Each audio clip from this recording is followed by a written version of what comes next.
Cutout చూసి కొన్ని నమ్మేయాలి Dude. ఎందుకంటే ఇక్కడ ఉన్నది కటౌట్ మాత్రమే కాదు, గడగడలాడించే కంటెంట్ కూడా. మన రెబల్ స్టార్ లాంటి పర్సనాలిటీ, సలార్లో దేవా లాంటి కసి. ఒక్కసారి పాలిటిక్స్లోకి అడుగుపెట్టాక ఆ కర్చీఫ్ వెనకాల ఉన్నది సామాన్యుడు కాదు, వ్యవస్థని ఉతికారేసే ఒక సైన్యం.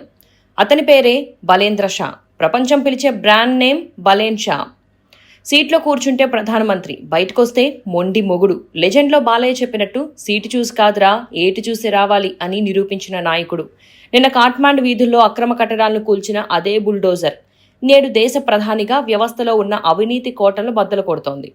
ఒక్కసారి ఇతని కలం సంతకం పెట్టిందంటే జై బాలయ్య అన్నంత సౌండ్ రావాల్సిందే.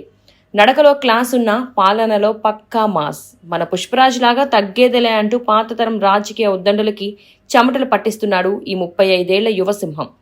పదవి అంటే అధికారం కాదు, బాధ్యత అని భరత్ అనే నేనులో మహేష్ బాబులా నమ్మాడు. ఇతను కేవలం మాటల వీరుడు కాదు, స్ట్రక్చరల్ ఇంజనీరింగ్లో మాస్టర్స్ చేసిన విద్యావంతుడు. రాజకీయాల్లోకి రాకముందు ఇతను పాపులర్ ర్యాపర్. ఒక చేత్తో ర్యాప్ రాస్తూనే మరో చేత్తో దేశ భవిష్యత్తు కోసం ప్లాన్ గీశాడు. అన్యాయం జరిగిన చోట గొంతు విప్పడంలో మన పవర్ స్టార్ వకీల్ సాబ్ లాంటి ఆవేశం ఇతని సొంతం. తన వెనక పెద్ద పొలిటికల్ బ్యాక్గ్రౌండ్ లేవు, ఉంది అల్లా ఒక్కటే, భార్య సబీనా కన్వర్ సపోర్ట్ మరియు సామాన్య ప్రజల నమ్మకం. ఇతనికి కులం మీద నమ్మకం లేదు, అందుకే తన పేరు వెనక ఉండే కుల చిహ్నాలను ఎప్పుడూ ప్రమోట్ చేయడు. No VIP, no caste. ఇదే Balen Shah policy. IT return కట్టడం దగ్గర నుంచి రోడ్లు ఓడడం వరకు ప్రధాని అనే గర్వం లేకుండా పనిచేస్తున్న ఈ మహర్షి మన పక్క దేశంలోనే ఉన్నాడు.